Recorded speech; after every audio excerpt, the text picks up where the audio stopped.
All right. Hey, everybody, good morning. Yes. I just want to thank you for coming here to Minneapolis, St. Paul as a native St. Paulite. My name is Eric Takashita, and I am first and foremost the son of Wayne and Jean, the grandson of Nobutaro and Eleanor, Kazumasa and Clara. I'm the husband to Denise and the father of Malia and Kiana. So that's who I am, and I want to say Happy Father's Day to everybody that's out there in the house that came. Yeah. Whoop. I have the very good fortune currently of stewarding a role at the Bush Foundation, which is a private foundation here located in St. Paul that helps to inspire and support creative problem solving across and within sectors to make our region better for everyone. The Bush Foundation region being North Dakota, South Dakota, Minnesota, and the 23 native nations that share the geography. My particular role is around how art and culture can help to advance that problem solving. And so I just want to thank you all for taking time out of your lives these past few days to help us think about, to grow, to connect, to really be inspired, to figure out how we can do that better here in this region and across the country. It's been an honor for me to be on the stage to think about who's been here over the past few days, right? We started with the drum corps from Little Earth. We've had Dessa, we've had Galen was here, right? We've had Anya Dance Theater. And, you know, in that kind of spirit of Ginsu Knives, but wait, there's more. Before we turn you over to DC, it is my great pleasure to introduce our next artist, Christian Parrish Takes Gun, aka Supaman. Yeah, that's right. Christian is Apsaluska, and which is from the Crow Nation in Montana. And he's a rapper and fancy dancer. He's had over 1 million views of his videos and songs on the internet. And he is also an MTV Best Video for Social Message. So with no further ado, I'm going to turn it over to Christian.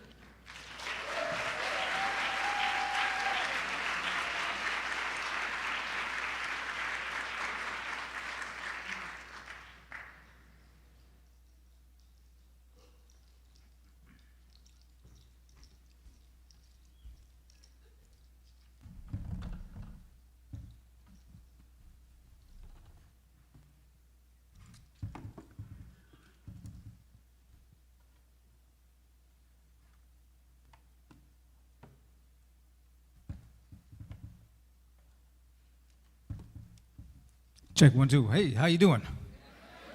Awesome. Everybody stand to your feet real quick. Everybody stand to your feet. I want you to go to 3 people, give them a hug, and say, I'm here for you. Ready, set, go.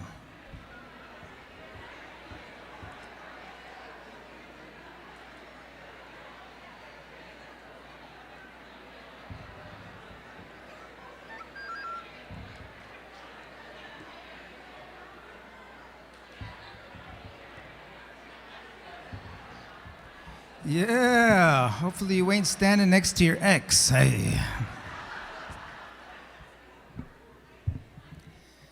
All right, have a seat, have a seat. I like to introduce myself in the Apsalugat language, but before I do that, as Native people, you know, we always open up our time with the people in a good way, and that is through prayer. So I'm going to go ahead and offer a prayer for our time this afternoon. Or is it this morning? Hey, this morning. So I'll be saying this prayer in the Apsalugat language. Let's pray. Akbaratia babich gajam balela gosh. Dise shahomuk. Bapte chase to lisa chase bachiwik. Bilik balewa hamik character. Bawa charges dik. Alit chase kogata balayala. Ek bawa chase yadam. Chijujelek malabashkulak. And Minneapolis konakosh. Hoho esse in our ba. Biligiwilik bawai hadi bihachili bikyo. Akelele ish dagolak ish babidolak ish bilchbagolak hoho esya in our ba. Oh. All right. So that is the Apsalugat language there.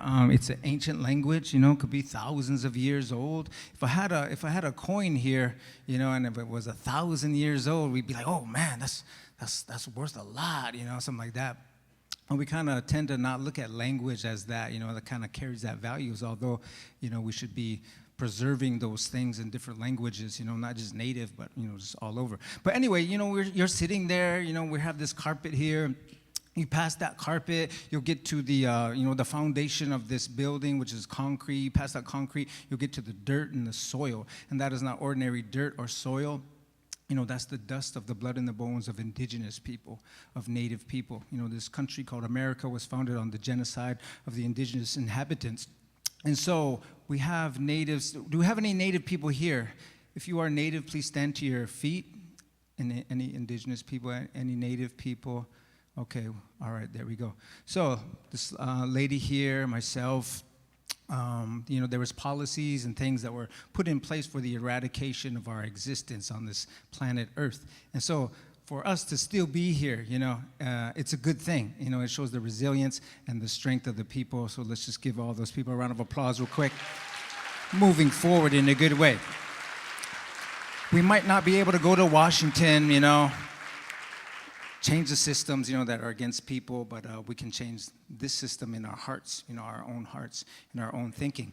And so it's an honor and a privilege to be here with you beautiful people. I'm looking around here, I'm seeing some smiles, it's all good. It's the last day. And so I am a practicing comedian, So I was like, you know what, I'm going to try some new jokes out on these guys, So, like, is that okay? Is that okay? Okay, all right. Real quiet. Right-legged horse seeks left-legged horse for a stable relationship.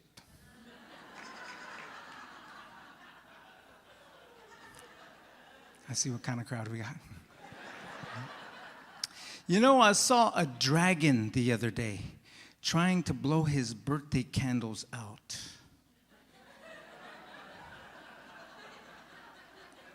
Yeah, he was pissed.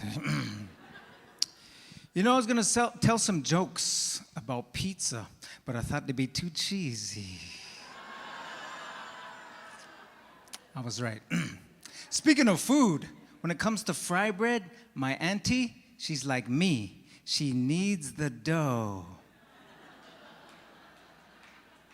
That was brilliant. Better watch out for people who avoid the sun. They're shady. It's my favorite. I wonder if the guy who invented the word umbrella just called it brella, but he hesitated. Umbrella. And now, ladies and gentlemen, it's time for some authentic Native American music. Put your hands together, ladies and gentlemen.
Make some noise if you're having a good time so far.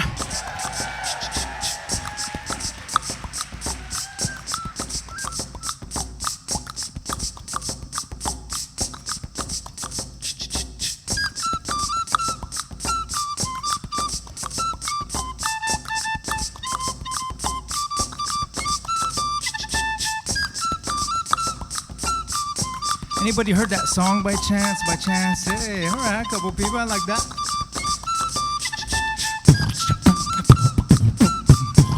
Everybody clap your hands.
ones that's in it right now, struggling, feel like giving it right now. I pray for you, pray that you come back home, pray that you understand you're never alone. I pray for the single mothers and the deadbeat dads who drop the kids off, go party gets me mad. So I pray for peace, pray for change, keep on praying everything stays the same. And I pray in all of the churches and those who cry lights on, following hearses. I pray for you, pray for the sick and the poor, pray for the rich man who don't give to the low hand. I pray for wisdom and I pray for power, and I pray for being ready in the final hour. And I pray for those in the industry, and I pray for my friends and my enemies. Come on, clap your hands, everybody, and everybody just clap your hands. Yeah.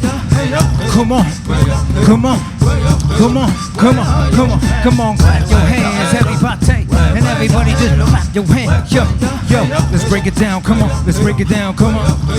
Where are your hands?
Come on, put your hands up, put your hands up high, put your hands up, put your hands up high, put your hands up, put your hands up high, put your hands up, put your hands up high. Yo, everybody in the place to be. If you're ready to repeat with me, let me hear you say, oh yeah. Say, oh yeah. Come on, party people in the place to be. If you're ready to repeat with me, let me hear you say, oh yeah. Say, oh yeah. Say, we got it like that. Say, we got it like that. Say, I got it like that. Say, Galen, she got it like that.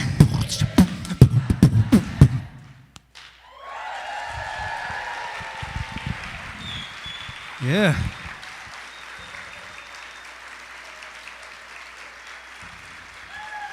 Yeah. Awesome, awesome. Look at your neighbor and say, that was all right. My cousin could rap better than him. Real quick, before we transition here, I want to get this Snapchat video, you know. Put it on that filter that makes me look young and handsome. Thank you, brother. I like that guy. Yo, this is what I'm going to do. Don't forget to add me on Snapchat, Instagram, Supaman Hip Hop. I'm going to say American for the arts, right? Americans for the arts. I'm going to say Americans for the arts, where you at? And I'm going to raise my phone up, and I want you guys to make loud noise, as loud as you can, all right? Show the world, man, you're having a good time on Father's Day, that we love one another, that we're diverse, that we're moving forward in a good way. We're changing things. Somebody say we're changing things. Look at your neighbor's greasy face and say, change some things. Change something. Americans for the arts. Okay, ready? Real quiet, real quiet. Shh, shh, shh, shh. Americans for the arts, where you at?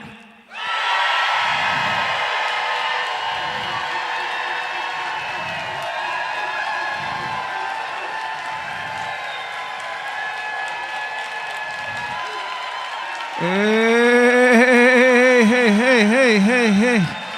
All right. I like that, man.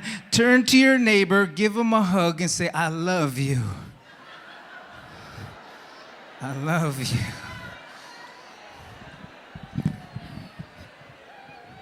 With that, I'd like to thank you guys for being an amazing, awesome audience. We're going to go ahead and transition. I'm going to turn it over to my brother. Give yourselves a round of applause. Thank you.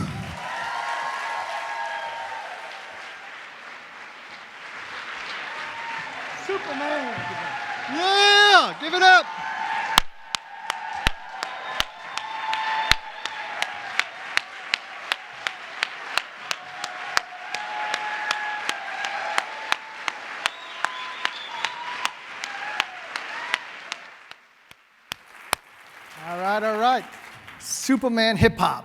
Yes? Yes. Good way to start the morning. All right. So, you know how we have friends, we have family members, whatever, and sometimes we ask them to do the impossible things? Well, that's what I'm about to do. It's my great pleasure to introduce and welcome to the stage the Americans for the Arts Johnson Fellow, our artist recognizer for transforming communities, Mark Valdez. Mark is an amazing theater artist, cultural organizer. He's done a lot of work with Cornerstone Theater, Alliance Theater down in LA, Cornerstone in LA, Alliance Theater in Atlanta. Done a lot of work right here in the great city of Minneapolis with Mixed Blood Theater. And somehow Mark is going to come up here and share his work after Supaman and like make it amazing because he's a theater guy. So welcome Mark to the stage, please.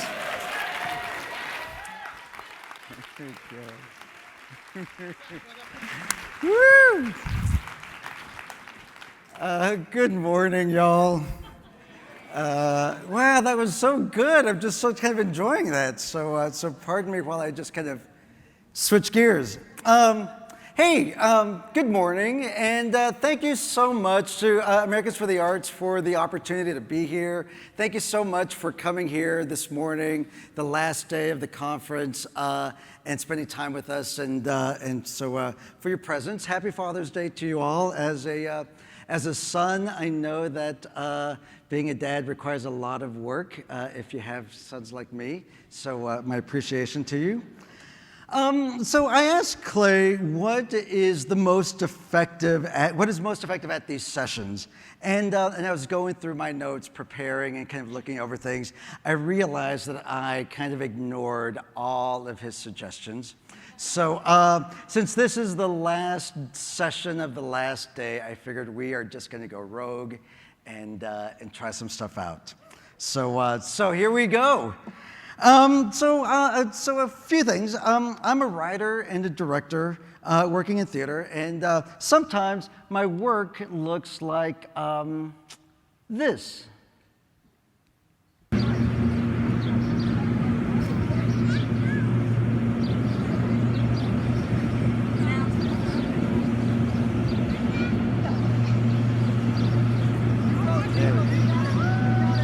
And then sometimes it looks like this.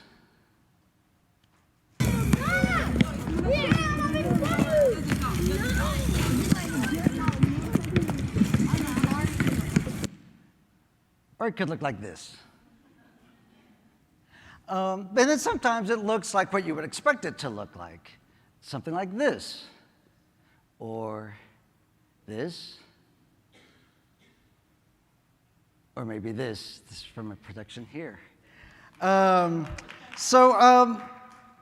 of my work is made in and with communities, adapting classic plays and or telling this, creating new ones, telling the stories that the community members want told of their communities, that they want to share for themselves and for others. And this is a practice I learned at Cornerstone Theater, as Eric mentioned. But I want to pause before I get too heavy into the details of the work, because I think if you want to understand what that is, there's a few things that you have to know about me. So, I grew up in a small town in Texas. A small town called Hereford. And I say the small town, but we were the large town that all the small towns would come to go to school or to get their groceries. I am the son of immigrants, migrant farm workers. This is my dad's retirement party from about 3 years ago. He's still working. He decided not to retire. We actually think he's scamming us so that we can throw him a retirement party every year, which he's been quite successful at. The other thing, when I was a teenager, we moved to the Dallas area, and I went to high school. There's me way in the corner over there in Dallas. This was the 80s, of course, and we thought we were punk, and my apologies to anybody who actually is punk or identifies with the punk community for our representation or our interpretation of that. So it was around this time that I discovered theater. And as the son of immigrants for whom English was not a first language, who's queer, who didn't play football, and if you're in Texas, that's a thing, much of the time I just felt like an outsider. I love theater and I love stories, but I wasn't sure where I belonged because I didn't see my story, or I didn't see people who looked like me on stage. So since that time, I've just been trying to change that. I'm writing myself, inserting myself, and others like me into the canon of this work that we do, so that we can be seen, so that our stories and our experiences can survive history, so that we can feel something not unlike belonging. So let's go back and let's look at the work. It's 2001, September 11th. And just as this horrible event is happening, I'm preparing to do a new play, a collaboration with Muslim Americans, and then things changed. Suddenly, this community literally was under attack, under suspicion, under duress, under incredible amount of stress. And our partners turned to us and they said, can you please do a play where we can laugh, where people can see us falling in love, where people can see that we are families. And so we adapted this play. You can't take it with you. It's a 1930s comedy, probably the quintessential American comedy that's about two families. And we rewrote it so it would be two Muslim families, an Arab Muslim family and an Indo-Pak family, Muslim family, and their kids who are falling in love. What is more universal than that, right? And in this instance, to this moment of fear and hate, it was clear that the answer needed to be love and laughter. We didn't ignore that there were hardships of the time, but we didn't want people to be defined by these hardships. I'm going to share just a little clip of it. Ajmal, are you coming? No, Father, I'm not. I see. Your mother and I will be waiting for you at home. Sign. Stay right where you are. Everybody, don't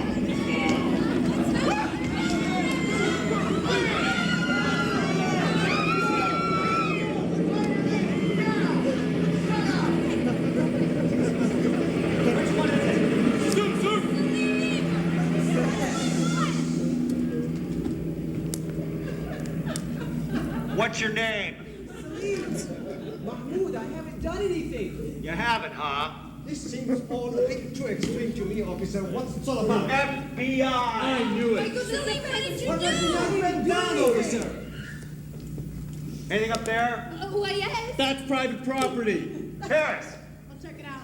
Collins! Yes, sir. Take a look inside the house, see what we find. Okay, sir. I haven't done anything. Keep your hands up!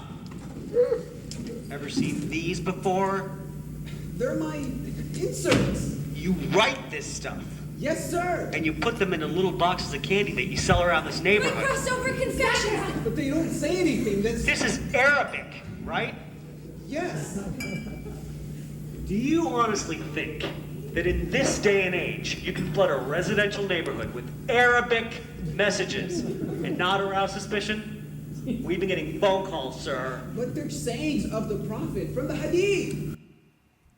So as you can see, this is actually from this 1930s play where the FBI actually barges in. But in the context of this story, of this community, it just had a whole different meaning. And then you can hear people laughing because the characters in these people are the kindest, most loving that it just becomes absurd.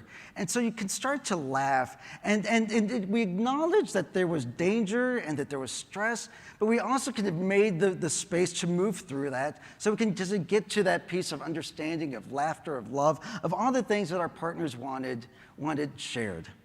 So now we're going to jump ahead. And this time it's 2016, and it's November 9th. This time it's my community that's under attack, under suspicion, under duress. And with this current administration, immigrant rights start to get rolled back to the point that children are in detention camps separated from their parents. So what do? You make art, I guess. I don't know. So this time, rather than responding with love and laughter, that just seemed inadequate. The anger and the hurt was just too high. I wanted to punch back. I wanted to reveal some truths of what was happening. So as this started to happen, as all of these policies were changing, I was working on this project in Atlanta. It's called A Road to a Dream. And this is a project in Atlanta's Buford Highway community. It's a long highway. We focused on about a 3-mile stretch of it. And it's a part of the highway where it's mostly populated with restaurants, ethnic restaurants owned and operated by immigrants. And it's a very famous part of Atlanta. If you ever go there, I highly recommend it. Here's a little clip from a reading we did. He walked up to the waitress and he says, right there in front of everyone, "I need to see your documentation." And she didn't say anything. And she just stood there in shock, I guess, and they just handcuffed This her. waitress, she was just standing there. I think she said something in Spanish. She said something. I don't know what it was, but they handcuffed her, took her away. I feel so bad. I think really expresses. This was based on a story about ICE agents who went into a restaurant. They ordered and ate their breakfast, and then they went into the kitchen and arrested the people working in the kitchen and the waitresses. And so I wanted to create these stories to just let people know what was happening, to show the kind of pain, to show the destruction that was happening, to show what happens when a family falls apart and how we start to lose people because of that. At the time that we were making this project, Georgia had the second highest deportation rates in the country, just under Texas. And Texas, of course, as you know, is a border town, much bigger. All of this makes me think about the potential and the limits of art in bringing about social change. I like to think that when someone sees a play in Minnesota, a little play butterfly flutters its wings, and halfway across the world, there's peace. Right? It sounds so lovely. I'm increasingly aware, though, of the limits of seeing a performance or an exhibit or a concert, even as I'm reminded that the process of making a performance or an exhibit or a concert can be transformative. So I'm curious, I'm struggling with this question: how do we scale up process to have citywide impact? That's the experiment of my next project. It's called Exiled in America, and it's a 5-city project that aims to bring about together policymakers, developers, advocates, government officials, and activists working together to solve homelessness, housing issues that are facing communities across the country. And in the spirit of going rogue, if any of you are doing this work in your communities, let me know, because I would love to see examples of art-based housing solutions. So some final thoughts and questions here, just recognizing time. I am more and more realizing that we need to include the personal in all that we do. So how do we include personal in policy? I think that would result in more humane policies. And even as we bring in the intimate and the personal, we can't stop dreaming big. How can you help artists dream bigger? How can we help you help us? What bold things can we do together to reflect the truth of our time? So on your tables there's some paper. So here's what we're going to do. I want you to take that piece of paper, and I want you to write down on it an idea or a suggestion for something that you can do or that we can do to increase belonging or bring in the personal. So take a moment and just kind of write that down. To increase belonging or bring in the personal in your work. So take a second. I believe there's pens around here if you don't have one.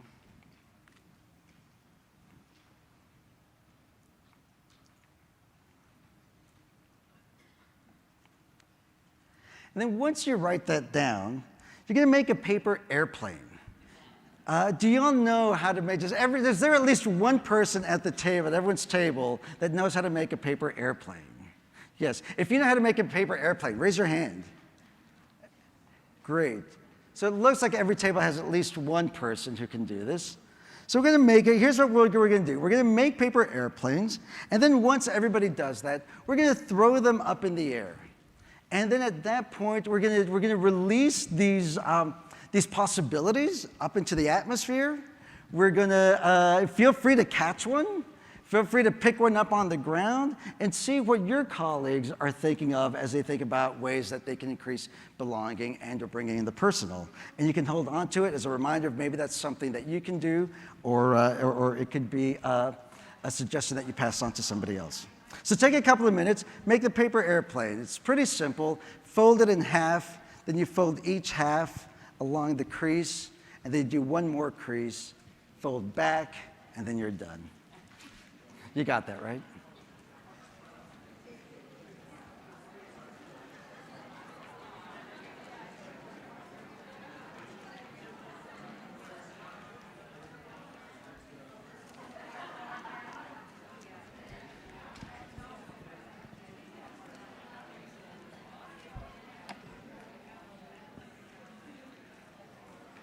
And if there's somebody at your table that needs help, go ahead and help them out, right? Or if you need some help, ask your neighbor for some assistance.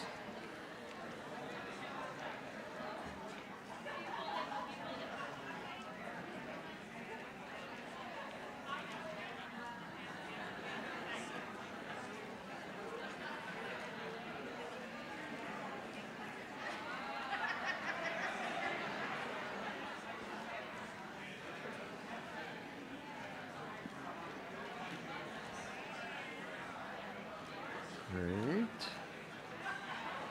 Cool.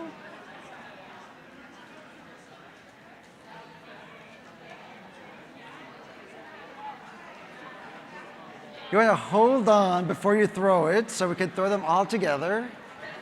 All right. I know it's tempting, especially the really fancy ones.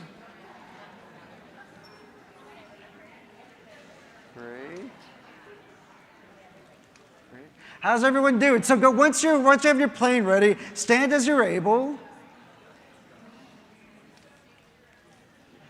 All right. There's an overachiever here at the front. He's got two. That's mine. Yes. Oh, okay. Okay. Awesome. Let's give our colleagues a minute here. It looks like there's a couple of people who just need a second. So again, once you're ready, stand as you're able. And so before you throw, a couple of things to keep in mind. Hold on. One, you want to aim high, right? So you don't want to like throw it at somebody and poke an eye out, because that would not be the way we want to end the conference. Yeah, so what I'm going to do is I'm going to count to 3, and on 3, throw it in the air, aim high. Ready? 1, 2, 3. Woo! Feel free to pick one up, take one home, see what people are thinking about. Thank you so much for your time. Have a good day.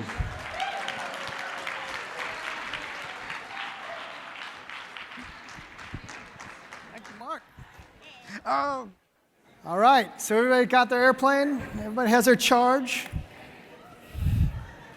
See, I love working with theater folks and theater directors, right? They like come up with things and they tell you what to do and they're all like clear about it and stuff like that. It's great. All right, so we have just like the final thing, right? So this whole morning, this closing keynote thing, having Supaman perform, having Mark come up here. I just want to give Mark a round of applause if we could, please. Yeah, thank you. All right, thank you, Mark.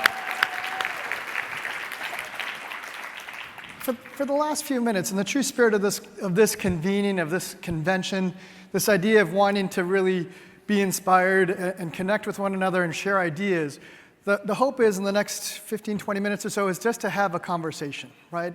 A conversation with myself and Mark and Supaman, Christian, where I think Christian's back. I want to invite them back up to the stage for a quick conversation, and as we are able, I want to invite the couple hundred of you all into this conversation, all right? So we have some mics up here. If somebody wants to share some thoughts, some ideas, some reflections on either today, what we heard from both Christian and Mark, or if you want to read what your paper airplane says, right? I just want to invite you to come up to one of the mics and join the conversation.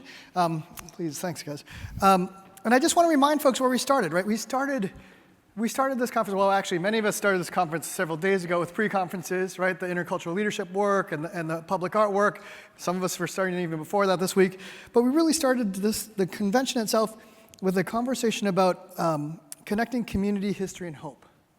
And we're closing today really with artists and community intersections. And this whole idea of that art is made by artists, right? So I just want to thank the two of you for joining us today as artists that are making and producing work. And again, I want to invite folks to join us in the mics. I can't actually see that one, so I don't know if we can move it over. But that would be great. So if you have some questions or comments, please come up. But let me just open the conversation. The goal here is to have a back and forth, a discussion with y'all, right? So let me just open with this idea of yesterday, Chandrika shared this idea that arts are not a sinful dessert, but they're the lifeblood, right?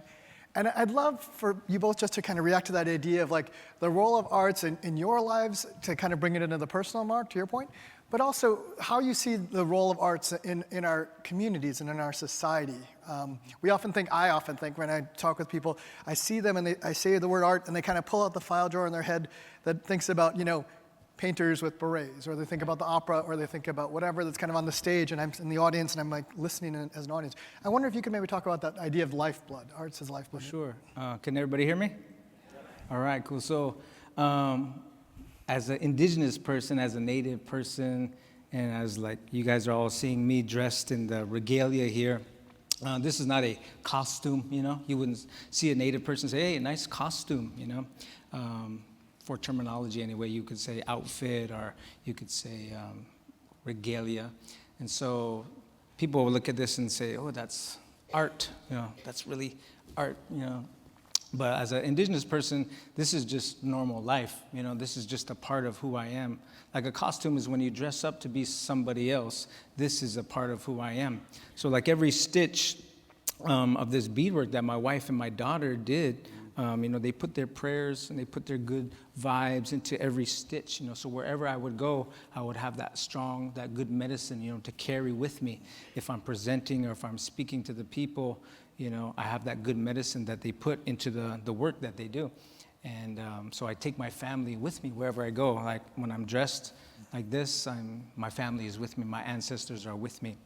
And so art is something that I just live, I guess you could say, like the dances that you saw there, that was straight up contemporary stuff that you saw, of course. That was two cultures coming together, the hip hop and the native culture. But this here has a deeper meaning, there's like a lot of spirituality, the values that come along with even dancing for the people are still intact. It's not just a visual thing or impulsive, although that is a part of it. But I was told by my grandpa, who was Frank Takes the Gun, president of the Peyote, Native American religion, fought the Supreme Court. They won that we can practice these spiritual ways. And he said, when you come out to the circle, you're dancing for the people. You're not just coming out to look all cool or, for that reason or win money. There's competitions nowadays. He said, we come out to the circle to dance for the ones who can't dance, who are unable and who are sick in their bodies, they might need a healing, so you dance for them. Some of the people out there may have lost a loved one, their hearts are heavy, so you dance for them. And make sure your heart's in a good place when you come out and dance, because the people watch you and they can see your heart through your dance, he said. And if your heart is in a good place, then their spirit is uplifted and healing takes place amongst the people. So when it comes to that, that is just a part of who I am and where I come from. And so a lot of people will interpret that as art, but for me, it's just who I am as an indigenous person. So. Thank you. Yeah, I agree. I think it was at an American for the Arts conference a couple of years ago where they released a survey about what people thought art was and who participates in art making. And like these numbers were really high, that people see themselves as artists. And there's something just so fundamental to this idea of making, of creating, of expressing that just is about who we are as human beings. It just speaks to how we communicate and connect to each other. That is just, it's in our DNA. It's just in that essence. And so, it's absolutely the lifeblood, and I worry sometimes that we put too much of a distance between, the professionalizing the arts just puts too much of a distance between what is so basic and that we all want to do and experience versus with a sense that you have to have permission to be able to do it. So I'm more concerned about those sorts of things. So, Mark, could you just say more about that? Because I was struck by, as a director, right? You showed some slides and you talked about how your work can look in many different forms, kind of traditionally on the stage, kind of in a darkened theater. But you also showed clips of, it was actually just here in Cedar Riverside. Cedar Riverside. Right? So I'm wondering, could you talk a little bit more about how you how you think about art and your art making in that way, in terms of the many different forms and functions that it may serve?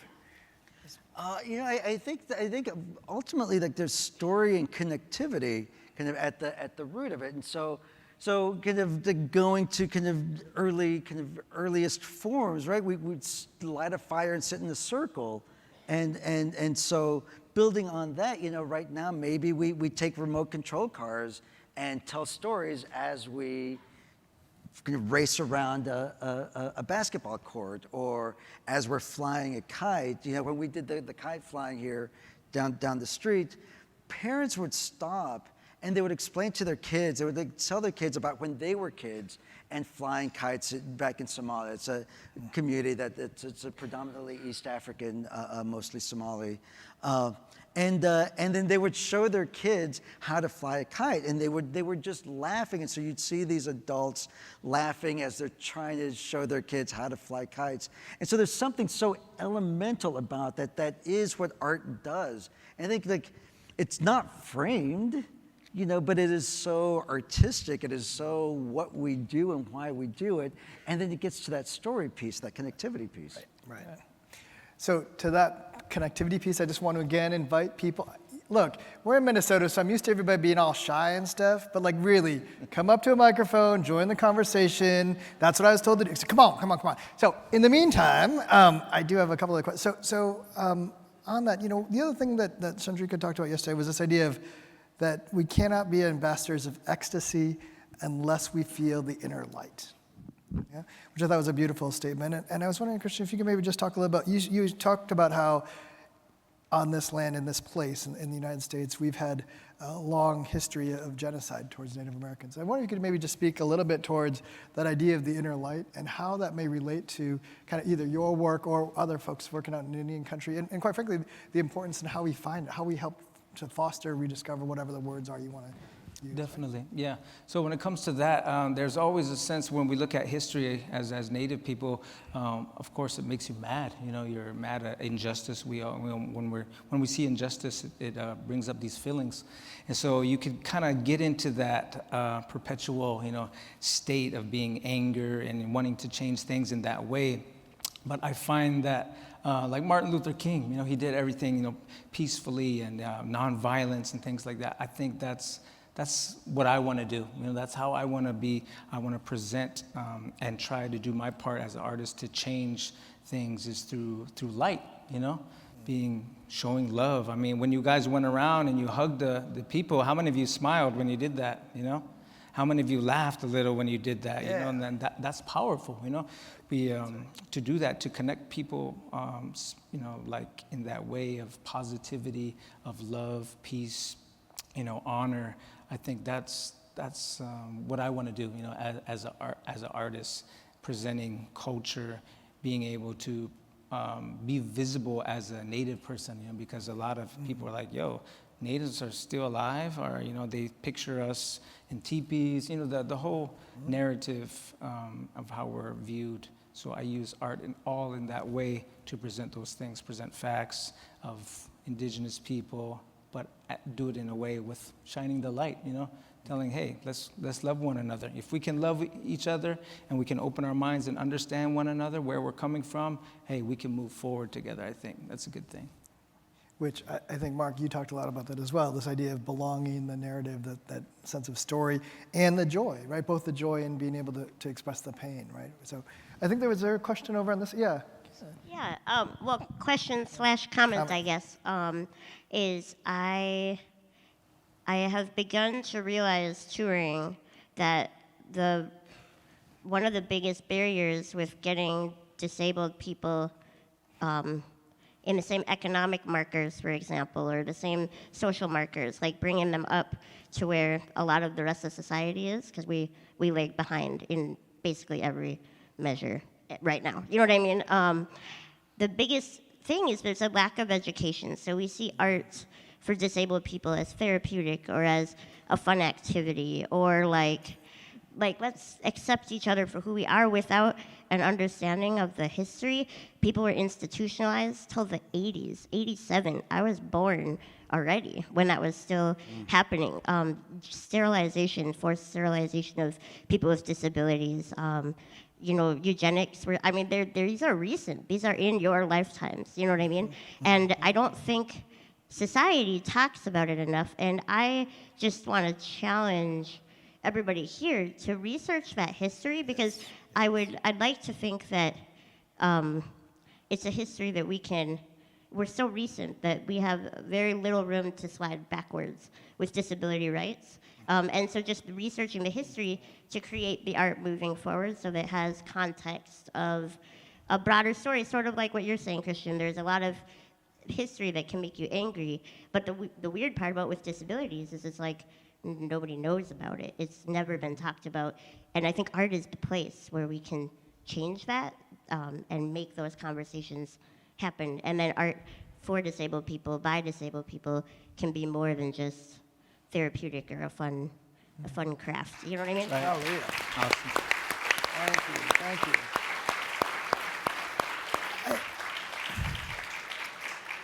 Thank you so much for adding that. I absolutely want to just echo that, right? I mean, I have this print in my office that says that the deeper the roots, the stronger the tree, right? And unless we know where we've been, we can't get to where we're going. And I think that, Mark, you talked a little bit about that as well, about kind of how some of your work is about the telling of the story, and you talked about belonging. I want to invite people. You all have a paper airplane in front of you. Like, you can just read off what it says on that airplane, right? So this idea of belonging. But I'm curious, if you could maybe talk a little bit about, you said something about, in times of crisis and or opportunity, what you do is you make art. And I was just wondering if you could talk a little bit more about that, what your take on that I think you've talked about the human need to do that, right? And how then, might the folks in this room, might we all in our individual lives, how might we continue to support that, to encourage that? One, and two is also, how does that go to the original themes of this, about understanding our history and the hope? How does it go beyond like me as an individual, but more to like my community? If you could maybe speak to that as well. So a few things. So I think there's something about when we're talking about like bringing in the personal, that I so agree. What you were just talking about, and it's also just removing that it's not just statistics, but it's people. Like, that was a human being, And so the more that we can introduce the personal into the larger conversations, those larger community issues, I think just the more responsive and thoughtful that we can be about how we do our work. And certainly as an artist, the work that I do that gets made in and with community starts with just listening to just hearing what somebody has to say and asking, like, how would you like your community to be represented? I'm an outsider. What do I need to know about your home, about your place, about what's happening here? So I think like that level of detail, I think can just provides a foundation. I think something that art lets us do is just imagine other worlds. And so not only to imagine the other world, but to make the other world. We literally construct those worlds. And so we have both the vision to imagine them and the skill set to build them. And so in those times of crisis, it seems to me the most natural thing is to make art. Because these feelings that I'm still processing around kind of what's happening with immigration, like, it will just be not good anger. Like nothing good will come from that hurt and from that anger. So you have to make, you have to create, and maybe you can start to heal. And so I feel like that's where it all starts to tie together. Carl, did you want to jump? Eric's asked a bunch of times, so like a good host, I will lead the way. Also, I think to this conversation, I wanted to add in the conversation about roots and specificity, part of the work of dismantling whiteness is around getting back to the roots of who actually people who identify as white and white-bodied people are. For me, that it's about like figuring out my Swedish history and ancestry, which is linked to settler colonialism, which is linked to farming, which is linked to being Lutheran pastors, and that specificity then becomes universal and becomes a tool for dismantling systems of patriarchy and white supremacy and hegemony that we're working in. So I just wanted to add that into that conversation, and thank you for bringing that into the space. I also have a paper airplane, which everyone can use. It says, "Don't give up." Don't give up. All right. I like it. Anyone, somebody over here? All right, I'm ready. I needed a little bit of help. It said safer space. It says create a safer space. Make a vessel. To hold that space. And I'm happy to receive this plane. I don't know who wrote it, but I'm going to keep it. And my name is Donna Ray. And I did have a great time, and this is my first year. All right. Woo, good Donna. Welcome, welcome, welcome.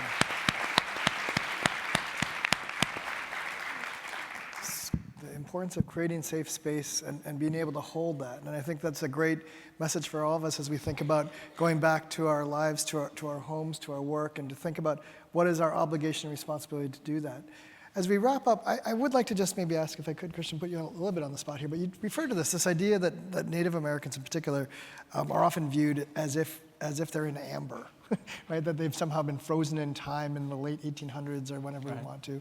And I'm wondering, I was struck by just thank you again for your sharing your art with us, but I'm also struck by, to what extent is there a tension between kind of sharing and practicing traditional arts, if you will, traditional arts, whatever that is, and kind of contemporizing that, right, in the modern day, and reinterpreting, blending traditional work with kind of hip hop? I'm wondering if you could just maybe speak to that and kind of how, when I think about a lot of folks, that I've worked with in the arts, who we have these we have funding programs, for example, that are all by discipline, right, or by sector, or by whatever, and you're like mixing all these different things together. And I'm wondering, so two things. One is, how does that received and dealt with within your community? What do you have to do to kind of navigate that within your community? But then also, what is it that you have to do to navigate that externally? And how might we be able to help you and others like you to be able to bring more work like yours to the fore? For sure, yeah. So putting the two cultures, like what we saw here today, was a delicate matter. I did hip hop. I grew up in culture. Grew up on the Crow reservation, and we have our cultural life, which is just normal life. Our ceremonies, our ways, kinship, protocols. There's just so much. Like even for me to just speak to a group like this, you have to be given the right. You have to be given the right to speak to a crowd. So there's a lot of traditions and things like that come along with just being Upsalugat. And so then we have the other cultures, like we have hip hop culture that comes in, and I never put the two together, for so many years, because I just thought, you don't do that, like the elders will say, hey, you shouldn't be doing that. You should be keeping these things, separate. And so I never did put them together for years. And how it came together, like as you saw today, was I was performing, got asked to share culture on Native American Heritage Day at a university in Bozeman, Montana. And so we get up there, we dance, we talk about the history of the dance, where it comes from, the values, that come along with the drum. And there was somebody talking about the teepee and the story, how it came to our people. And we presented Native culture. We went off stage, after we're done, and the lady who was sponsoring the event said, hey, don't you guys do hip hop? We heard that you do rap music. We're like, oh yeah, we do. They're like, why don't you perform for all these kids here? There's a bunch of schools there. And we're like, yeah, we can, we'll do that. So we went to go change into our hip hop stuff, We were walking away and she goes, where are you going? We're like, oh, we're gonna go change and we'll come back and rap. She goes, no, I need you to go on right now. Other presenter didn't show up. And we're like, I looked at my nephew who's a traditional dancer as well. I was like, he goes, let's just do it so we can go eat. I was like, all right. So we get up there, Yes. We start performing in our outfit and everybody's like, what the hell's going on here? What is this? It's just like, it was different, it was unique, it was impulsive, and we got done, we went off stage, and I saw one of our elders from back home. he was walking over, coming over, and I was like, he's gonna, what is he gonna say? Man, I should have never done that, or whatever. I was just thinking, well, how am I gonna respond? How am I gonna respond to our elder, my own elders? He's one of my grandfathers as well. He said, I thought, what am I gonna say? How am I gonna respond to this of putting the cultures together like that? And I was scared. And as he walked over, he got closer, and I looked up at him. He took his hat off. He extended his hand. He said, grandson, he said, I want to shake your hand. He said, that was pretty damn powerful what you just did. He said, you got up there and you showed all these people you're proud to be Upsaloga, proud to be native, and you're a good dancer. You knew what you were talking about. You knew the history and the values that come along with this culture. Then you spoke the language of those young people, which was hip-hop music, and they listened to you because of it. Then you had something positive to say. I heard you talking about being a good father, a good husband, being drug and alcohol free. He said, that's powerful. He said, you boys keep doing that. Keep it up. He said, our young people, they're dying. They're committing suicide. They're on drugs. They're on alcohol. We're losing our culture. We're losing our language. Anything you do to reach them, with good intentions in your heart, he said, it's worth doing. It's worth it. So after that, I was like, I had more confidence, I was like, let's do this, Like we started putting them together like that as long as we had good intentions, to share and reach somebody in a positive way. So that's how that, thank you. And so how I navigate that is I share that story, with people, with other natives who are like, hey, you shouldn't be doing that, but if they hear that story, they'll be like, that's good, good intentions in the heart. That's powerful. And it also becomes a tool to preserve our culture. A lot of young people hit me up and say, hey, man, I saw your videos, where you're rapping, and I want to come into the circle, and I want to dance too, so there's that also. Well, thank you. I think on that note, we're going to wrap this up. I'm going to turn it over to Bob. I just want to say again, though, just to recap some of what I heard you say, right? The importance of us being willing to take those risks and kind of put ourselves out there, but doing it with laughter and joy and that sense of belonging and bringing people together, right? That art can uniquely do some of these things, that idea of laughter and love. And I just want to thank you both for taking the time this morning. I want to thank you all for coming. And with that, I'm going to turn things back over to Bob.